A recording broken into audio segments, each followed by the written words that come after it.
Hello મિત્રો, તમે પણ જીઓ વીઆઈ બીએસએનએલ કે એરટેલનો ઉપયોગ કરી રહ્યા છો તો તમારા માટે આ ખરાબ સમાચાર છે. આ મહિનાની એન્ડિંગમાં એટલે કે ડિસેમ્બરથી 10થી 12% રિચાર્જમાં વધારો આવવાનો છે.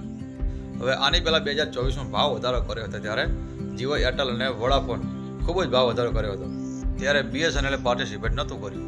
ત્યારે એની અંદર એવું કરવામાં આવ્યું હતું, 249ના પ્લાનમાં 299 કરવામાં આવ્યા હતા. પરંતુ આ જ રિચાર્જ 299 છે, એમાં 10થી 12% એડ કરવામાં આવશે એટલે 330 અથવા 340નું રિચાર્જ તમને પડશે. હવે આ જો ભાવ વધારો કરવામાં આવે તો પર યુઝરે રેવન્યુ કેટલું વધી જાય છે. કોઈ પણ વ્યક્તિને આ નાનું લાગતું છે, પણ એક ગરીબ વ્યક્તિ 349 રૂપિયા એક મહિનાના ક્યાંથી કાઢશે? હવે તમે લોકો વિચાર કરો, 2021 અને 2025 સાથે કમ્પેર કરો તો ભાવ વધારો 50% વધી રહ્યો છે. આ ખૂબ જ ખરાબ અને મોટી વાત કહેવાય. હું તો આપણી ગવર્મેન્ટને કહીશ કે આ કંપનીવાળા રિચાર્જના ધડાધડ વધારા કરી રહ્યા છે, એના માટે કંઈક અંકુશ લાવો. દેશના ગરીબ અને મધ્યમ વ્યક્તિ છે એની સામું પણ જુઓ. મને તો ખોટું લાગી રહ્યું છે. મેં પણ અવાજ ઉઠાવ્યો છે, તમે પણ અવાજ ઉઠાવો અને દરેક વ્યક્તિ જાગૃત બનો અને આ વિડીયો દરેકને શેર કરો. જય માતાજી.